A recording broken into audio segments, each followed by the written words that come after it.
बची रही, ओ बची रही अयोध्या में।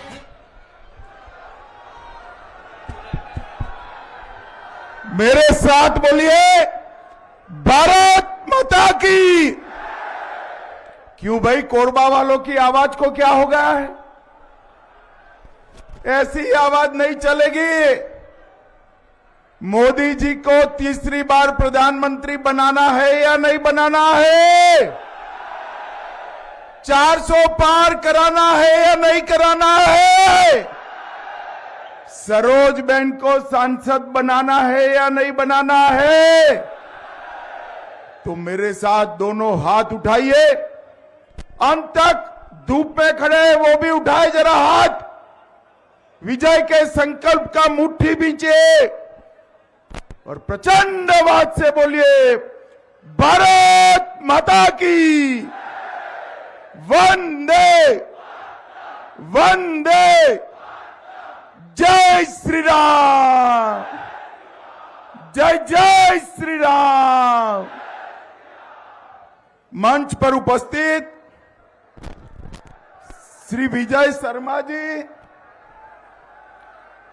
लखनलाल देवांगन जी, श्याम विहारी जायसवाल जी, ओपी चौधरी जी, प्रेमचंद पटेल जी, बहन रेणुका सिंह जी, श्री धर्मलाल कौशिक जी, श्री भैयालाल रजवाड़े जी, और आज जिनको जिताने के लिए मैं यहां आया हूं, हमारी लोकप्रिय प्रत्याशी डॉक्टर सरोज पांडे जी।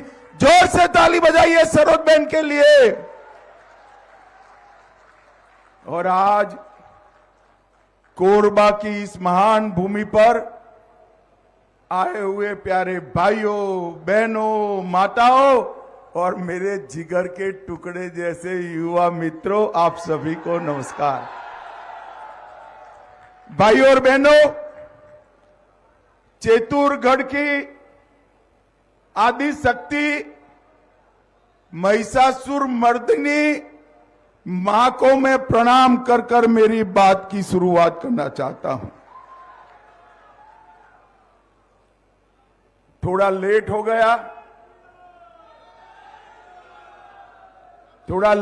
गया, गर्मी भी है, हमारे लोगों ने पेंडाल थोड़ा कम डाला है, बहुत सारे लोग धूप में खड़े हैं। मैं सभी लोगों को क्षमा प्रार्थना कर कर मेरी बात की शुरुआत करना चाहता हूं।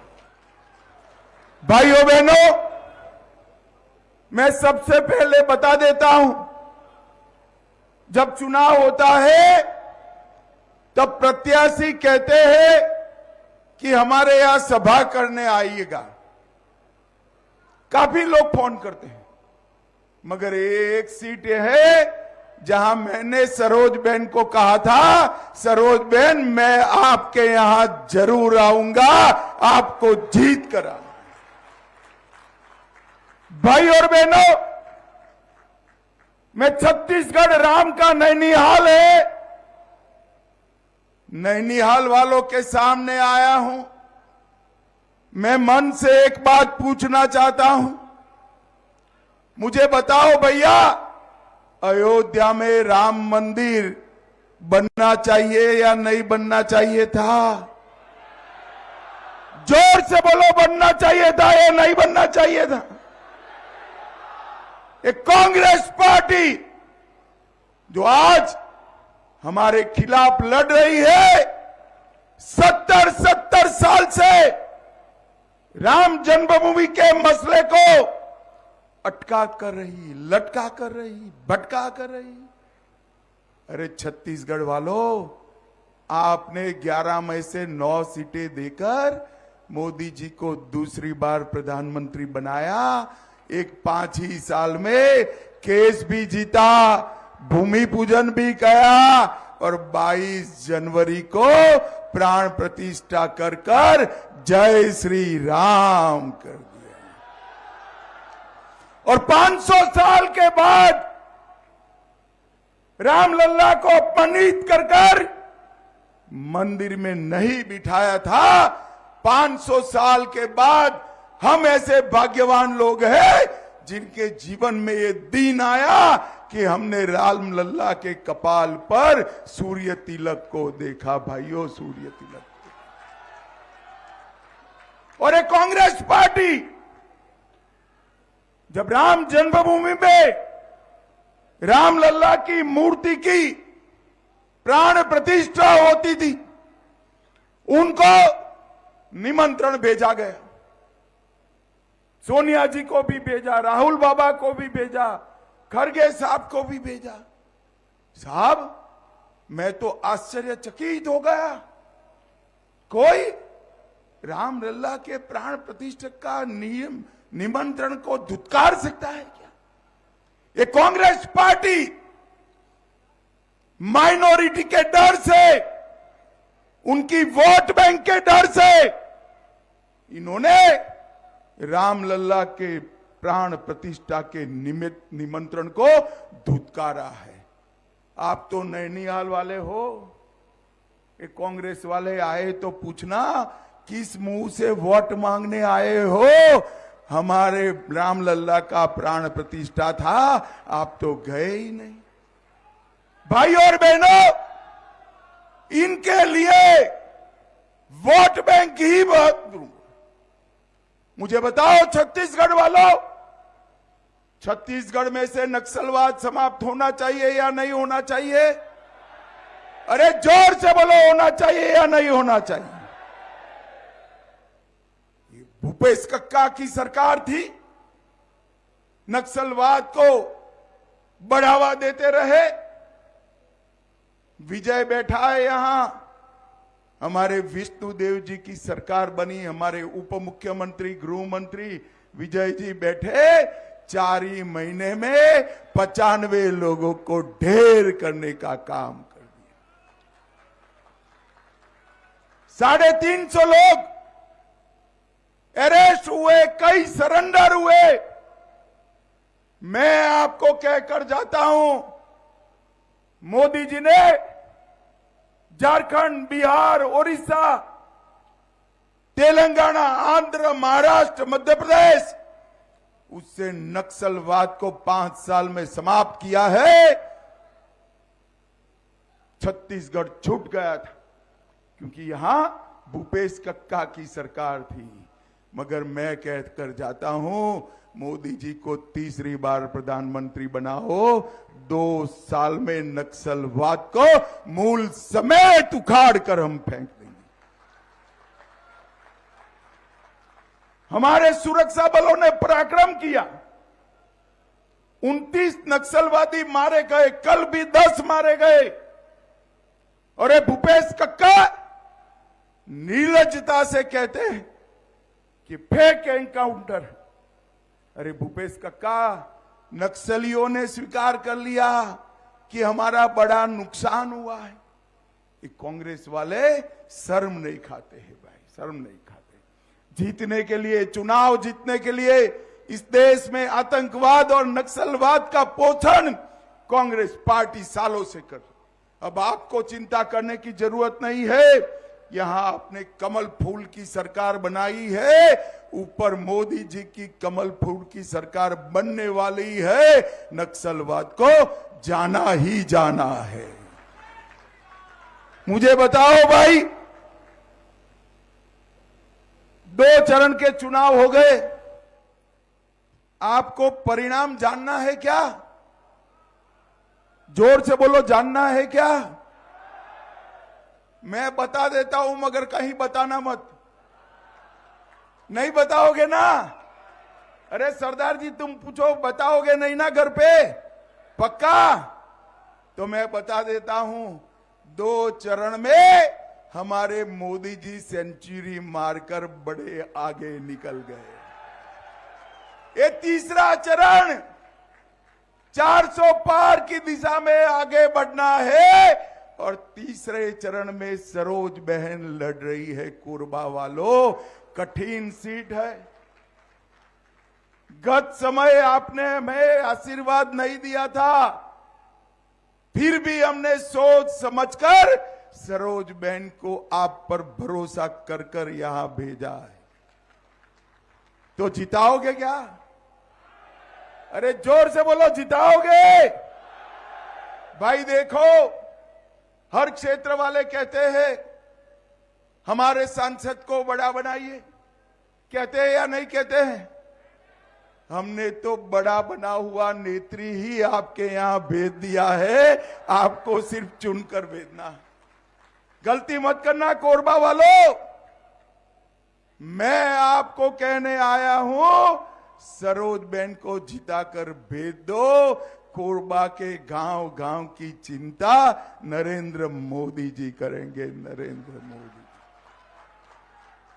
भाई और बहनों, मोदी जी के पास 10 साल का ट्रैक रिकॉर्ड भी है और 25 साल का एजेंडा भी। ये छत्तीसगढ़ ज्यादातर पिछड़ा वर्ग, दलित, सतनामी समाज और आदिवासी भाइयों बहनों का क्षेत्र है। मोदी जी ने 2014 में कहा था कि हमारी सरकार जो बनेगी वो गरीबों की होगी, दलितों की होगी, आदिवासियों की होगी, पिछड़ों की होगी। और मोदी जी ने 10 साल में ढेर सारे काम किए। हर गरीब को घर दिया है, घर में नल से जल दिया है, गैस का सिलेंडर दिया है, 5 लाख तक का बीमा दिया है, हर व्यक्ति को प्रति माह 5 किलो चावल भेजा है, शौचालय बनाकर दिया है। और कोरबा वालों बताओ भाई, कोरोना का टीका लगा है या नहीं लगा है? अरे जिसको लगाया है 2 टीके लगाए भाई, दोनों हाथ ऊपर करो, लगा है ना? किसी को 4 आना देना पड़ा है क्या?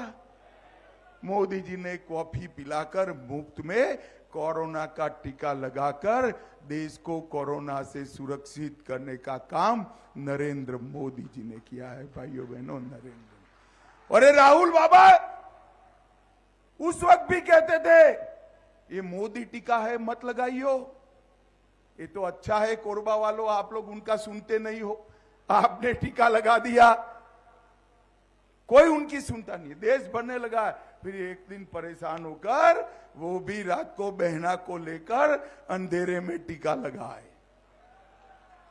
अरे राहुल बाबा, शर्म करो, शर्म करो।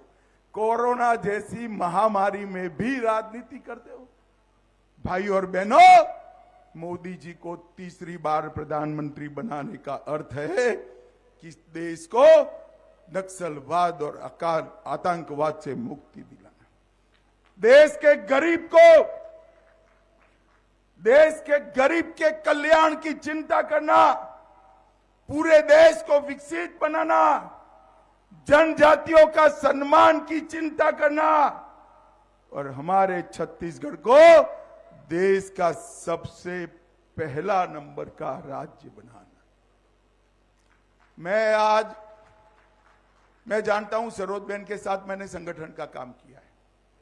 वो पहले भी सांसद रही है, राज्यसभा की भी रही, लोकसभा की, मेयर भी रही। अभी आपकी सांसद लापता सांसद के नाम से जाना जाता है। आप लोग समझते हो कि वो संसद में रहती होगी, संसद में भी नहीं है, यहां पर भी नहीं है, मालूम नहीं है कहां पर है। हमें नहीं मालूम है कहां, मगर सरोज बहन को चुनकर देखो, आप परेशान हो जाओगे कि हर बार गांव में क्यों आ जाती है, इतनी बार आपकी समस्याओं का समाधान करेगी। भाई और बहनों, भारतीय जनता पार्टी ने कई महत्वपूर्ण फैसले मोदी जी के नेतृत्व में किए हैं। मुझे बताओ, ये कश्मीर जो है ये हमारा है या नहीं है? ऐसे नहीं सुनाई पड़ता भाई, मुझे जोर से बोलो, है या नहीं?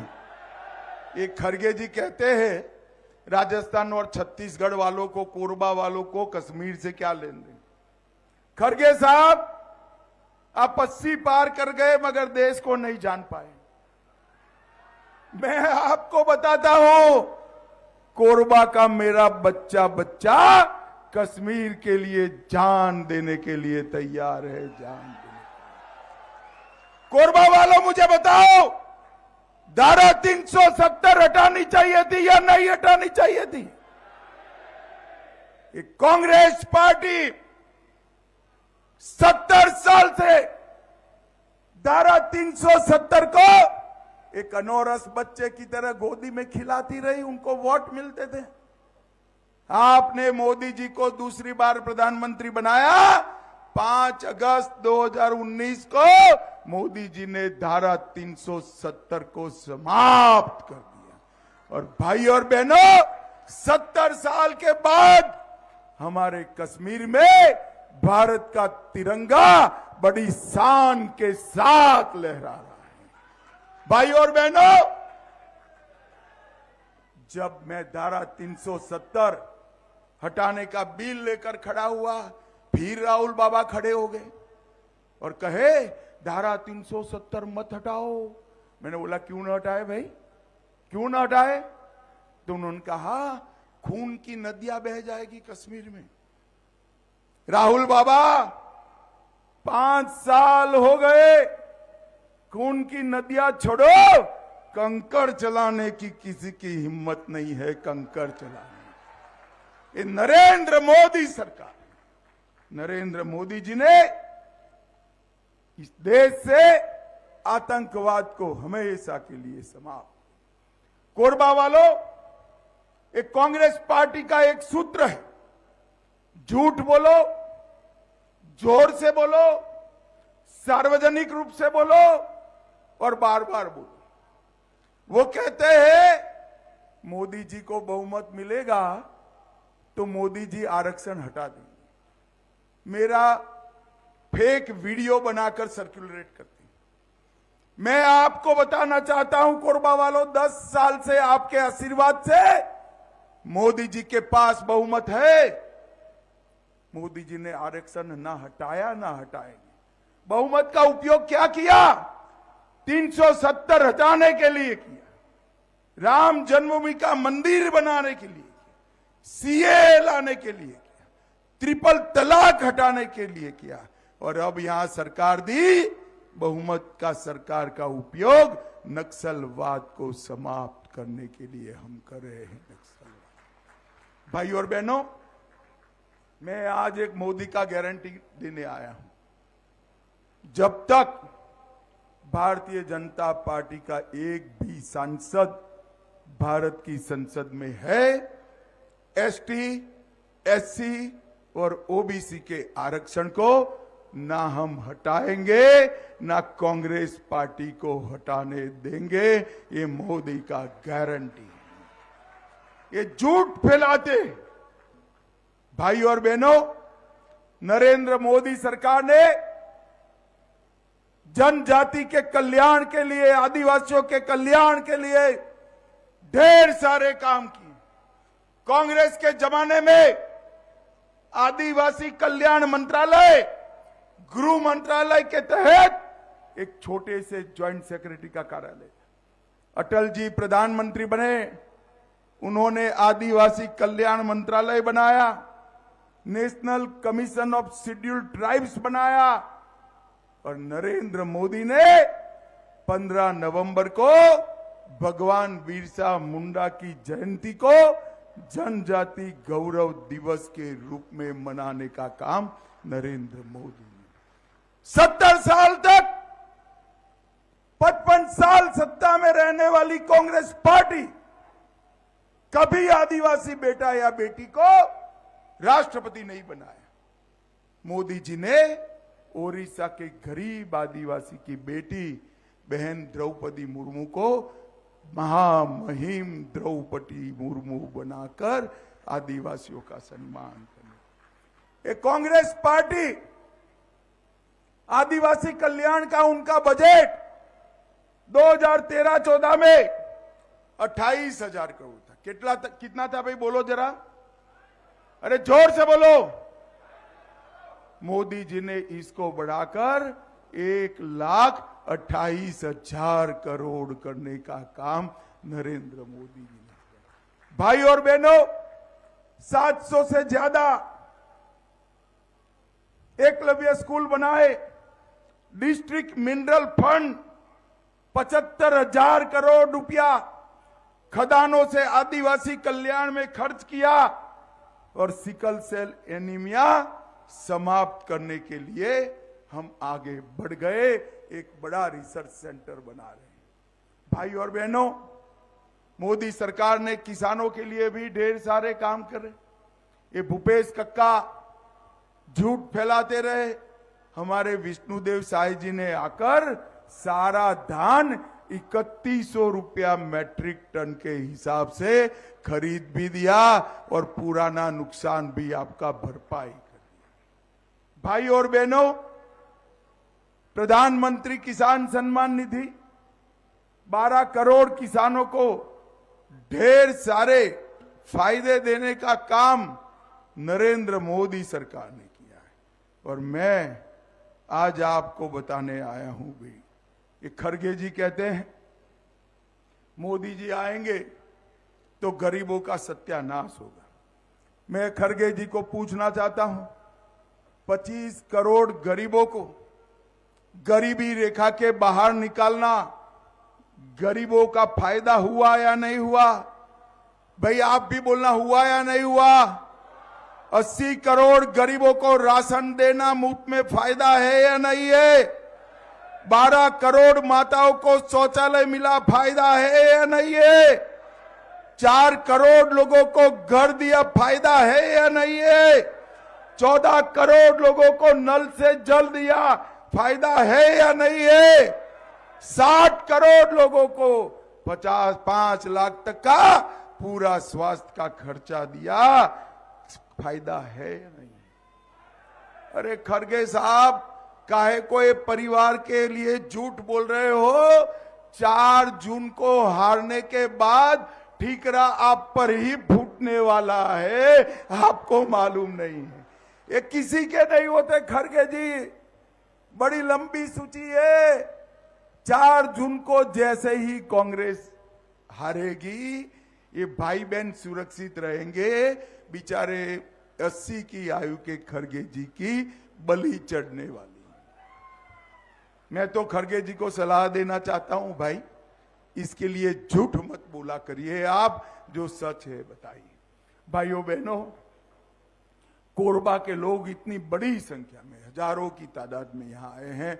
मैं आप सभी को विनंती करने आया हूं, सरोज बहन के नाम के सामने जो कमल का निशान है, वो कमल के निशान पर दबाया हुआ बटन, आपका दिया हुआ एक एक वोट नरेंद्र मोदी को प्रधानमंत्री बनाएगा, ये बात आप जान कर रखिए। सरोज बहन को जिताने का मतलब है मोदी जी को प्रधानमंत्री बनाना।